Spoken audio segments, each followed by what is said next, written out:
கேரளா ஸ்டைல்ல மோர் குழம்பு காய்கறி எதுவுமே சேர்க்காம ரொம்பவும் ஈஸியா டேஸ்டா எப்படி செய்யறதுன்னு பார்க்கலாம் வாங்க. ஃபர்ஸ்ட் சின்ன மிக்ஸி ஜார்ல ஒரு கையளவு தேங்காய், 3 பல்லு பூண்டு, 3 சின்ன வெங்காயம், ஒரு துண்டளவு இஞ்சி, 2 பச்சை மிளகாய், 1 ஸ்பூன் ஜீரகம் சேர்த்து கொஞ்சமா தண்ணி சேர்த்து நல்லா நைஸா அரைச்சு எடுத்துக்கோங்க.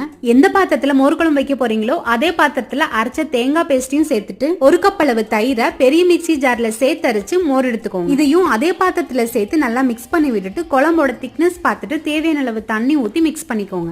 பாத்திரத்தை அடுப்புல வச்சுட்டு ஸ்டவ் ஆன் பண்ணிட்டு 1/2 ஸ்பூன் மஞ்சள் தூள், 1 ஸ்பூன் உப்பு சேர்த்து கலந்து விட்டுட்டு கொதிக்க வைக்க வேண்டாம், நல்லா சூடானா போதும். பாத்திரத்தை மாத்தி வச்சுட்டு இப்ப இதுக்கு ஒரு தாளிப்பு கொடுத்துடலாம். ஒரு சின்ன கடாயில கொஞ்சமா எண்ணெய் ஊத்திட்டு 1/2 ஸ்பூன் கடுகு, 1/2 ஸ்பூன் உளுந்தம்பருப்பு, 1/2 ஸ்பூன் வெந்தயம், 4 குண்டு மிளகாய், 2 கொத்து கருவேப்பிலை சேர்த்து ஃப்ரை ஆனதும் 4-5 சின்ன வெங்காயத்தை பொடியா கட் பண்ணி சேர்த்து பொன்னிறமா வதங்கினதும் கடைசியா 1/4 டீஸ்பூன் பெருங்காய பவுடர் சேர்த்து கலந்து விட்டுட்டு தாளிப்பை கிரேவில கொட்டி மிக்ஸ் பண்ணி விட்டுட்டு சூடு ஆறுனதும் சர்வ் பண்ணிக்கோங்க.